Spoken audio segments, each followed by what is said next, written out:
Саламатсыңарбы балдар? Кайрадан физика сабагы боюнча 8 класстар үчүн видео сабагыбызды баштайбыз. Бүгүнкү сабагыбыздын темасы вакуумдагы электр тогу деп аталат. Балдар, бүгүнкү сабактан силер вакуумдагы электр тогу менен таанышасыңар. Вакуумдагы электр тогунун пайда болуу шарттарын билесиңер. Вакуумдагы электр тогунун колдонуу шарттарын үйрөнөсүңөр. Балдар, вакуум деген эмне? Вакуум бул латын сөзүнөн алынганда вакус, бош, боштук деген билдирет. Басымы өтө кичине болгон чөйрө же абасыз мейкиндик вакуум деп аталат. Вакуумда электр тогун алып жүрүүчү заряддуу бөлүкчөлөр жок. Себеби вакуумдун ичинде эч кандай бөлүкчө аба мейкиндиги болбогондуктан вакуумда электр тогу болбойт экен. Бирок кандайдыр бир шартта вакуум аркылуу электр тогун өткөрүп алсак болот экен. Вакуумдагы кандайдыр бир шартта электр тогун өткөргүч болуп эсептелинип калат экен. Анда балдар, вакуумду эки электроддуу лампа диод деп аталат экен. Биз вакуумда электр тогу мына ушул диод лампасы менен ишке ашырып алат экенбиз. Анда бул лампа кандай жасалат? Бул лампа абасы ичинен сордурулган айнек түтүкчөсүнүн эки жагына анод жана катод деген электроддор жайгаштырылат. Катод бул терс заряддалган электрод, ал эми анод болсо оң зарядка ээ болгон электрод болуп эсептелинет. Катоддун жанына кызытма лампа киргизилген балдар. Катод болсо электр тогунун терс уюлу менен туташтырылат, ал эми анод болсо электр тогундагы ток булагынын оң уюлу менен туташтырылат экен.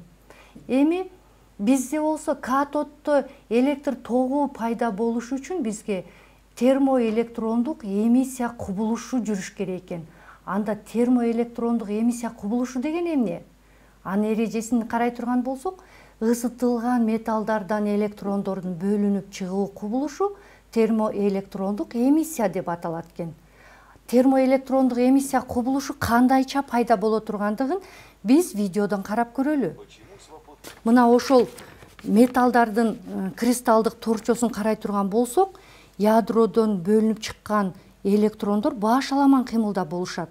Ядро оң заряд, электрондор терс заряд болгондуктан электрондор ядронун электр талаасынын таасири астында ядродо кармалып тартылышып турушат экен. Себеби ядро оң зарядка ээ, электрондор терс зарядка ээ. Бизге билинбеген менен мына ушул оң заряд менен терс заряд айланасындагы кичинекей электр талаасынын таасири астында бири-бирине кармалып турат. Демек, электрондор өздөрүнүн ядролорун таштап чыгып кете алышпайт. Ал эми биз качан гана ошол металлды ысыта баштаганда, башкача айтканда температура бергенибизде, мына ошол металлды ысытуудан электрондордун кинетикалык энергиясы жогорулап, башаламан кыймылы күчөйт дагы балдар. Электрондор металлдардан бөлүнүп чыгышып, натыйжада металлдардан электрондордун бөлүнүп чыгуу кубулушу термоэлектрондук эмиссия кубулушу пайда болот экен. Эми бизге вакуумдагы электр тогу мына ушул термоэлектрондук эмиссия кубулушу кандайча жардам бере тургандыгын карайбыз.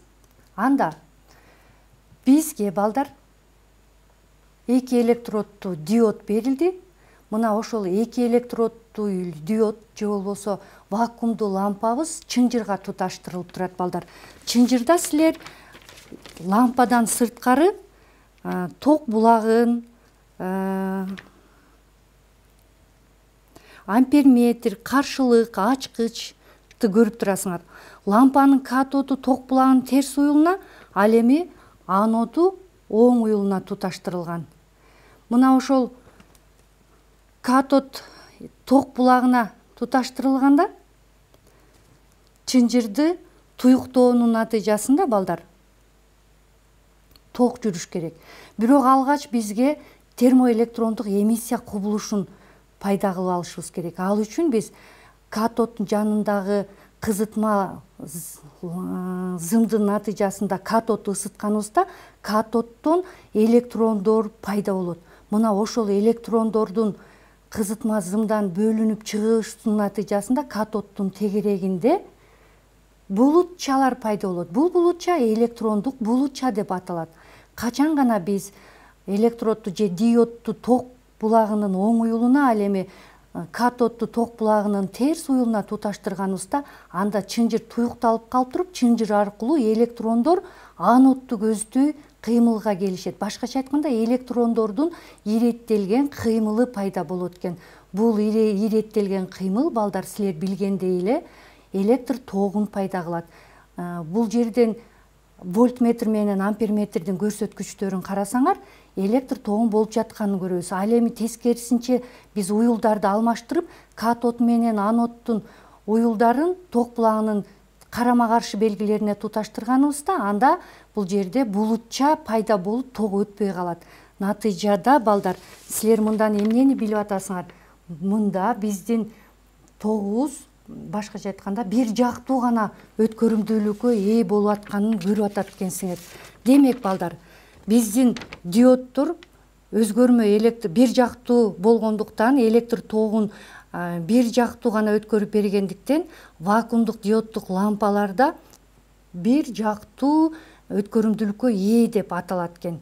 Башкача айтканда, диоддор өзгөрмө электр тогун турактуу электр тогуна айландыруучу куралдар болуп эсептелишет экен. Диоддон сырткары, балдар, триод, башкача айтканда вакуумдук триод, бул 3 электроддуу лампа деп эсептелинет.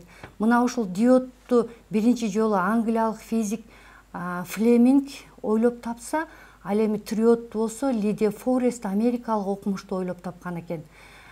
Демек, балдар, бул диод жана триод куралдары турмушта кайсы жерлерде колдонулат деген суроо туулат экен бизге.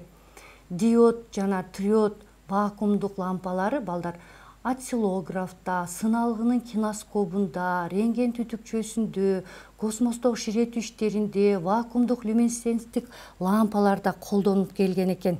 Бирок, балдар, 21-кылымдын башталышынан бери вакуумдук диоддорго караганда жарым өткөргүчтүү диоддор, вакуумдук триоддор жакшы натыйжа бергендиктен, биз азыркы учурда жарым өткөргүчтүү триоддор менен диоддорду пайдаланып калыптырбыз. Демек, балдар, бүгүн биз сабагыбызда вакуумдагы электр тогу менен тааныштык. Анда силер вакуум деген сөз эмне экендигин айтып койгулачы мага. Демек, А электрондору бар айнек түтүкчө, Б абасыз мейкиндик, С эки электроддуу лампа, Д'сы болсо басымга ээ болгон газ. Анда, балдар, жообуз Б абасыз мейкиндик вакуум деп аталат экен. Экинчи сурообузга жооп берели жаңы тема боюнча. Вакуумда электр тогун алып жүрүүчү бөлүкчөлөр кайсылар? Асы оң иондор, Б'сы протондор, С'сы электрондор, Д нейтрондор. Кайсы деп таптыңар, балдар? Ооба, электрондор. Себеби вакуумда кызытма лампадан чыккан электрондор электр тогун пайда кылышты. Үчүнчү сурообуз: термоэлектрондук эмиссия деген эмне? А. Катод спиралы ысып электрод аркылуу токтун өтүүсү. Б. Анод менен катоддун ортосунда электр талаасынын пайда болуусу. С. Вакуум аркылуу электр тогунун пайда болуусу. Д. Ысыган металлдардан электрондордун бөлүнүп чыгуусу. Демек, Д деген сурообуз туура экен. Ысыган металлдардан электрондордун бөлүнүп чыгуусу бул термоэлектрондук эмиссия деп аталат экен. Балдар, ушуну менен сабагыбыз жыйынтыктайлы. Жаңы темада силер вакуумдагы электр тогу деген түшүнүктү алдыңар. Вакуумдагы электр тогунун пайда болуу шарттарын билдиңер. Термоэлектрондук эмиссия кубулушу менен тааныштыңар. Вакуумдук лампалардын колдонуу шарттарын билдиңер, балдар. Анда эмесе, ушуну менен биз бүгүнкү сабагыбызды жыйынтыктайлы. Силер бүгүнкү сабактан жакшы түшүнүктөрдү алдыңар деп ойлойм. Анда эмесе, кийинки сабактан жолугушканга чейин саламатта калгыла.